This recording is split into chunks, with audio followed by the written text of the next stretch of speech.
Halo, Assalamualaikum warahmatullahi wabarakatuh. Masih bersama saya Sari Ayu Wulandari dalam mata kuliah Kendali Optimal pertemuan keempat. Oke, kali ini kita akan membahas tentang model networking. Di mana model networking ini sebenarnya termasuk dalam deterministik ya guys. Di deterministik kita akan belajar tentang model networking, kemudian model dynamic programming itu sebenarnya sama dengan networking juga, kemudian model Fibonacci, kemudian model simplex dan linear programming. Nah, untuk model dynamic untuk model yang networking sebenarnya kita bagi menjadi dua. Yang pertama adalah TSP atau Traveler Salesman Programming problem gitu ya. Dan yang kedua adalah Dynamic Programming. Kemudian kita akan membahas satu persatu mulai dari Excel dan MATLAB-nya. Tapi untuk pertemuan yang 4 ini kita baru yang TSP dulu ya guys. Nah oke. Pertama kita akan melihat tentang model networking. Pada dasarnya model networking itu biasanya dipakai untuk artificial intelligence. Jadi di artificial intelligence sendiri atau neural network, teman-teman sudah terbiasa dengan gambar yang seperti ini, di mana ini adalah inputnya, input layer. Kemudian ini adalah hidden layer, ini adalah output layer. Nah, di sini di hidden layer nantinya teman-teman akan punya beberapa hidden layer. Misalnya mau berapa lapis hidden layernya, 1 layer, 2 layer, 3 layer dan seterusnya. Dan nanti hasilnya adalah output. Nah, kenapa harus dioptimalkan gitu ya? Karena kalau misalnya ini semuanya kemudian diuji cobakan itu lama sekali gitu ya. Nah, sehingga untuk mempercepat waktu tapi akurasinya tetap bisa, maka dicobalah satu persatu tapi yang sesuai dengan kebutuhannya. Misalnya di layer input nih, di layer input yang paling optimal yang mana? Misalnya adalah layer input ini 1. Maka kalau cuma layer input 1 yang optimal gitu ya. Artinya apa? Misalnya pakai satu layer aja, satu masukan atau satu input aja dia sudah bisa optimal. Ya udah berarti dua sensing ini, dua input layer yang dua ini dibuang, maka akan memperkecil memori juga gitu. Artinya optimalitas konsep optimalnya itu jalan.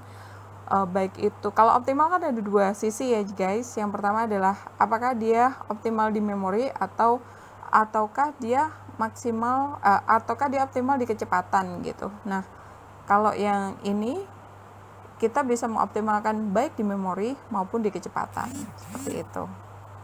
Nah, nanti untuk yang TSP sendiri sebenarnya konsepnya adalah Traveling Salesman Problem, di mana dia itu harus menghitung beberapa solusi yang mungkin dan dihitung kira-kira mana sih kalau yang traveling salesman problem itu fungsinya bisa 2, bisa maksimal atau bisa minimal. Kalau dia misalnya penjadwalan ataupun lokasi terdekat, maka biasanya pakai atau error terkecil dan seterusnya biasanya pakainya yang minimal ya. Tapi kalau misalnya dia itu hubungannya sama akurasi dan lain sebagainya, pakainya yang maksimal. Nah, sekarang kita coba nih. Misalnya ini adalah jalur gitu ya, jalur atau networknya.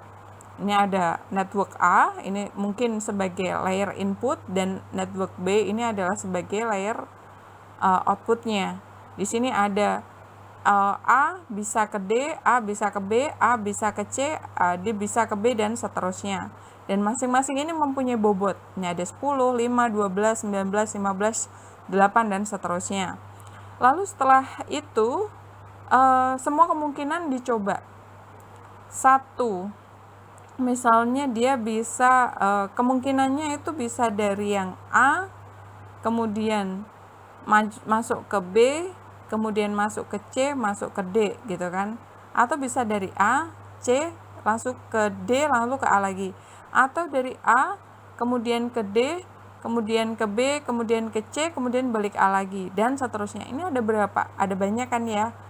Nah, ini semuanya kemudian dibuat diagram ke bawah. Dari 1 balik ke 1 gitu ya. Nah, misalnya nih A itu ada apa semua? A, kemudian B, C, D, A. Kemudian A, C, D, B, A. Misalnya seperti itu. Kalau semuanya harus terlewati ya guys. Nah ini kalau yang banyak sekali ya kemungkinannya ya, urutannya banyak sekali. Nah kemungkinan kalau misalnya di sini ada 5, 1, 2, 3, 4, 5, ada 5, maka kemungkinannya adalah 5 min 1 faktorial yaitu 24. Kalau di sini ada A, B, C, D, berarti 4 dikurangi 1 faktorial. Faktorial itu perkalian ya guys. Misalnya di sini 4 min 1 kan 3. Berarti 3 kali 2 kali 1, berarti hasilnya adalah 6. Seperti itu guys, kalau 4 faktorial. Nah, next berikutnya yang dynamic programming. Ini masih sama ya, networking juga ya. Bedanya apa sih antara TSP dengan yang dynamic programming? Maaf ya, di sini dynamic programming bukan TSP. Bedanya apa sih antara dynamic programming dengan yang TSP? Nah, kalau yang TSP tadi dia ke bawah jeng. Dia itu ininya ke bawah ya, apa namanya? Menyusunnya itu ke bawah. Dan dimulai dari atas, turun. Lalu kemudian setelah itu dihitung. Dari 1 ke 2 bobotnya 5. Dari 2 ke 3 bobotnya 3. Dari 3 ke 4 2, 4 ke 5 1, 5 ke 1 lagi 4. Nah, itu dihitung keseluruhan. Berarti 5 tambah 3 tambah 2 tambah 1 tambah 4 sama dengan 15. Seperti itu.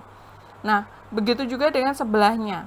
Misal nih, kita cuma ngelihat dari yang 1, 2, 3.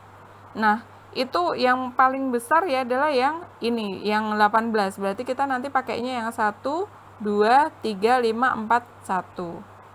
Urutannya seperti itu, guys. Jadi kita pakainya 1, 2, 3, 5, 4, 1.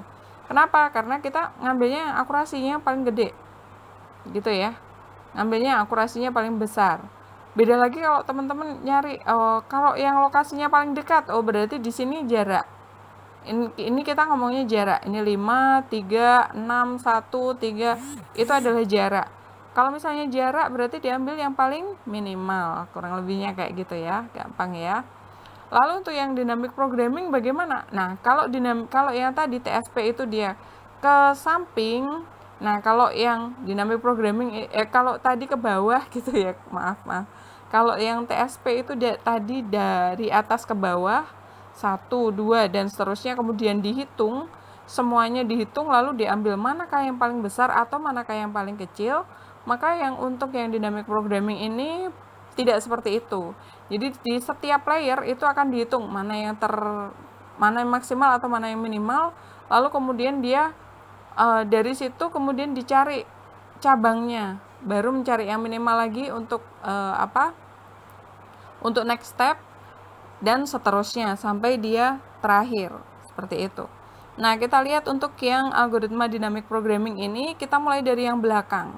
Jadi untuk dynamic programming semuanya mulai dari belakang guys. Misalnya kita ada seperti ini. Ini adalah input, ini adalah output, ini adalah hidden layer. Misalnya kita punya 3 hidden layer. Hidden layer 1, hidden layer 2, dan hidden layer 3. Misalnya seperti ini. Maka apa yang kita lakukan? Pertama kita mulai dari yang outputnya terlebih dahulu. Misalnya kita mau mencari jarak nih, berarti diambil yang nilai minimal. Berarti kalau begitu 10 itu kalau misalnya kita ngambil yang minimal, kita ngambil yang jaraknya 3 atau 4? Ya, yang jaraknya 3. Itu ada di node 8. Berarti kalau begitu C810 atau bilangan himpunan 810 itu 3 gitu ya, yang paling minimal. Lalu dari situ setelah kita mendapatkan 8, lalu kita ngambil nih 1, 6, dan 3. Mana yang paling kecil adalah 1 jaraknya. Berarti kita ngambil yang 5. Seperti itu. Nah, di 5 ini kita ada beberapa cabang yaitu 7, 2, dan 4. 7, 2, dan 4. Kita ngambil yang 2, yang paling kecil, ya kan? Lalu kita dapat 3, di node 3 ini kita ada 4. Ya udah selesai. Berarti kita adalah networkingnya di 1, 3, 4, 5, 1, 3, 5, 8, dan 10. Kurang lebihnya seperti itu, guys. Gimana? Lebih mudah kan? Lebih mudah mana? Kalau yang TSP itu dia mengumpulkan semua solusi, kemudian dihitung semua, kemudian dicari mana yang maksimal atau mana yang minimal. Tapi kalau yang di dynamic programming, setiap node, setiap langkahnya dicari yang minimal, kemudian melangkah lagi, kan semakin kecil ya, maksudnya yang lainnya tidak perlu dilihatin lagi, yang lainnya pasti dia akan lebih besar gitu ya. Nah, tapi dia mulainya dari belakang. Nah, sebenarnya dynamic programming itu digunakan untuk memecahkan masalah dengan cara menguraikan solusi menjadi step atau tahapan sehingga solusinya itu saling berkaitan. Jadi mulai dari awal step 1 dia berkaitan dengan step 2 nanti dapat minimalnya digunakan lagi untuk yang step berikutnya. Jadi melangkahnya itu step by step kalau yang dynamic programming. Nah, kalau dibilang lebih cepat, iya dia lebih cepat gitu ya. Kenapa? Ya karena beberapa solusi yang tidak mungkin tidak dicoba gitu. Yang tidak mungkin tidak dicoba. Sedangkan kalau yang TSP itu semua solusi dicoba semua. Seperti itu. Nah, kita nggak tahu ya kelemahan atau kelebihan dari yang dynamic programming ya. Nah, jadi kita ngobrol dulu tentang Excel-nya sekarang. Nah, Excel-nya gimana sih sebenarnya? Kalau misalnya kita mau membuat sebuah optimasi, nah kita sebenarnya ngelihat dulu untuk yang perseptron gitu ya guys. Untuk yang perseptron teman-teman itu sudah saya kasih di drive-nya.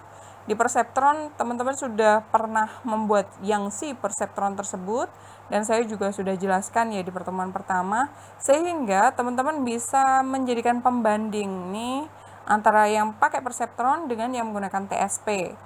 Nah, caranya bagaimana sih guys? Nah, kalau yang pakai perseptron itu kan seperti ini ya guys. Kita sampai di iterasi keempat aja nih. Iterasi keempat, udah berapa iterasi nih? Iterasi 1, iterasi 2, iterasi 3, 4, 5. Ya, di iterasi 5 aja ini masih malah ditambah naik gitu ya. Artinya malah nambah menjauh. Ini kan seharusnya di sini ya guys. Iterasi 1 aja dia udah di sini, iterasi 2 dia di sini, ketiga di sini, keempat di sini dan seterusnya. Dia malah tambah menjauh. Artinya apa? Artinya pemilihan dari pembobotan awalnya ini kurang tepat gitu ya. Ini kan bobot awalnya di inisialisasinya kan masih 0000. Apakah tepat? Ya kan kita belum tahu juga apakah itu tepat atau juga. Mungkin yang kurang tepat adalah di pemilihan targeting di sini pakainya 10. Mungkin nggak kalau misalnya targetingnya itu pakainya 1, 2 atau 01 dan seterusnya. Atau mungkin kita kurang tepat di Fnet. Fnet itu pembatas gitu ya. Kalau lebih besar seperti apa, kalau lebih kecil seperti apa. Atau fungsi aktivasi, kalau yang di perseptron itu namanya adalah fungsi aktivasi.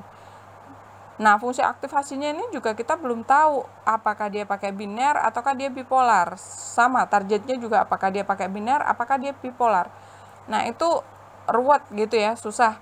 Kalau dua-duanya itu tidak tepat, apalagi ini di sini ada alfa juga kan, ada alfa itu laju pemahaman.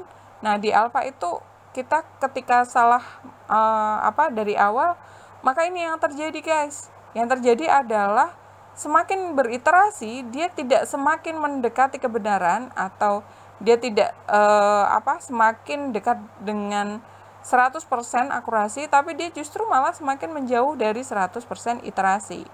Nah, inilah yang bisa dikatakan bahwa di dalam apa namanya NN ataupun AI itu ada satu masalah besar. Satu masalah besarnya itu adalah lokal maksima atau lokal minima. Nah, ini adalah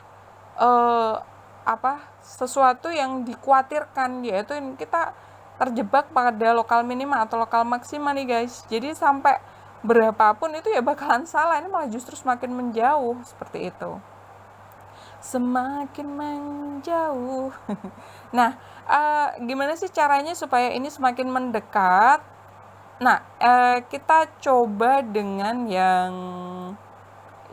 pakai yang TSP gitu ya guys. Gimana sih pakai TSP untuk kasus yang sama dengan yang perseptron? Ya, ini kita punya kasus yang sama dengan yang perseptron ya guys. Kita mulai dari ambil data, kemudian di situ ada dua kondisi 1 dan kondisi 2. Nah, kita pertama harus mendefinisikan solusi dulu. Solusi sebenarnya sih acak sih ya, terserah teman-teman. Kalian bisa pakai solusi apapun, tapi saya solusinya coba pakai yang fuzzy. Jadi TSP saya kombinasikan dengan solusi fuzzy. Gimana sih kalau fuzzy atau solusi fuzzy, TSP fuzzy gitu ya. Kalau pakai yang fuzzy sebenarnya tuh gampang ya di sini. Karena fuzzy itu himpunan mu-nya itu maksimalnya adalah 1, maka dia itu akan dijumlahkan sama dengan 1. Kalau misalnya di sini ada 2 klaster, berarti di sini nanti ada A dan B. Kalau misalnya di sini ada 3 klaster, 1, 2, 3 misalnya, di sini juga akan ada A, ada B, ada C. Nah, di sini C-nya ini untuk apa sebenarnya? Ini bukan C-nya bukan C yang untuk klaster gitu ya. Di sini C-nya adalah untuk perkalian antara input dengan bobotnya. Nah, kita cari solusi yang mungkin terlebih dahulu. Di sini saya mengambil solusi fuzzy ya, soalnya gampang. Misalnya di sini 0,9, di sini 0,1 dan seterusnya. Pokoknya kalau dijumlahkan 2A dan B ini harus sama dengan 1 gitu ya guys. Lalu setelah itu kita hitung satu persatu. Untuk yang pertama, AB 0,9 dan 0,1, maka nanti hasilnya seperti ini. Jadi XY-nya dimasukkan, kemudian AB-nya dimasukkan, kemudian setelah itu dihitung C-nya, X kali A ditambah Y kali B, itu adalah C, sampai bawah, kemudian dilakukan evaluasi. Kalau dia hasilnya lebih kecil daripada ini kan yang pertama 0,1 ya, 0,09, maka dia 0, kalau tidak berarti 1, kurang lebihnya seperti itu. Maka hasilnya seperti ini. Lalu kalau dibuat akurasinya dia adalah 60%. 60%.